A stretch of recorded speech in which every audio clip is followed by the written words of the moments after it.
যিহেতু মই আপোনালোকক কৈছিলোঁ যে আপোনালোকক মই দেখাম মানে আমি কি কৰি আছোঁ, কিয় কৰি আছোঁ ইণ্টাৰ্ণশ্বিপ, কিমানকৈ পাওঁ, কি এক্সেট্ৰা এক্সেট্ৰা, তো তাকে দেখাবলৈ ভাবিলোঁ। এতিয়া মই বৰ্তমান ৰখি আছোঁ, মোৰ লগৰ এটা আহি আছে, তাৰ লগত মই যাম। বাকী চাই থাকক আপোনালোকে কি হয়।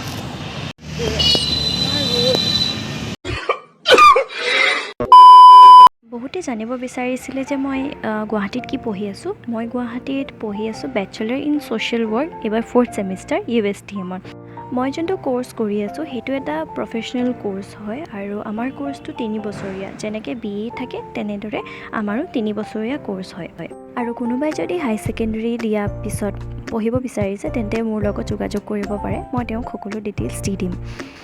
বহুতে জানিব বিচাৰিছিলে যে মই NGOত কিয় আছোঁ, NGOত কিয় কাম কৰি আছোঁ। মই NGOত বৰ্তমান এতিয়া ইণ্টাৰ্ণশ্বিপ কৰি আছোঁ আৰু মই যোনটো কোৰ্চ পঢ়ি আছোঁ ছ'চিয়েল ৱৰ্ক, অৰ্থাৎ সমাজ কল্যাণৰ কোৰ্চ হয়। আৰু সেই কোৰ্চটোত আমি 3 মাহৰ কাৰণে প্ৰত্যেকটো ছেমিষ্টাৰত এটা ইণ্টাৰ্ণশ্বিপ কৰিব লাগে। মই আৰু মোৰ লগৰ দুজন বৰ্তমান আমি কৰি আছোঁ সহায়িকাত। সহায়িকা আছে বামুনিমৈদামত।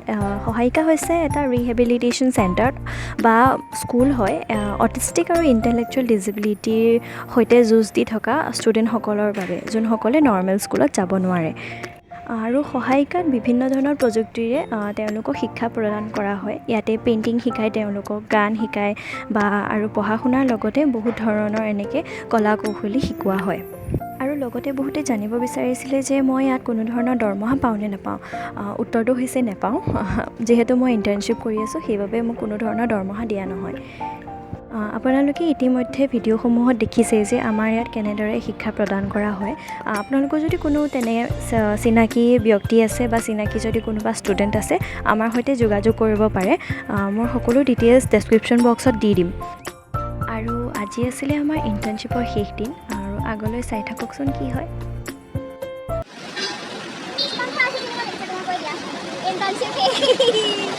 আমাৰ আজি ইণ্টাৰ্ণশ্বিপ শেষ আৰু আজিৰ পৰা আহিব নালাগে আৰু। এতিয়া আমি আছোঁ অনুৰাধাৰ ওচৰত, কিবা এটা খাবলৈ আহিছোঁ।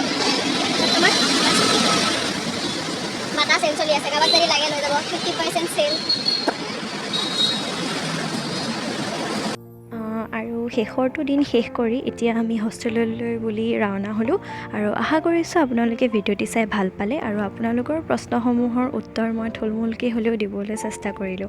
আৰু যদি কিবা জানিবলগীয়া থাকে তেন্তে আপোনালোকে মোক ডাইৰেক্ট মেছেজ কৰিব পাৰে। ধন্যবাদ।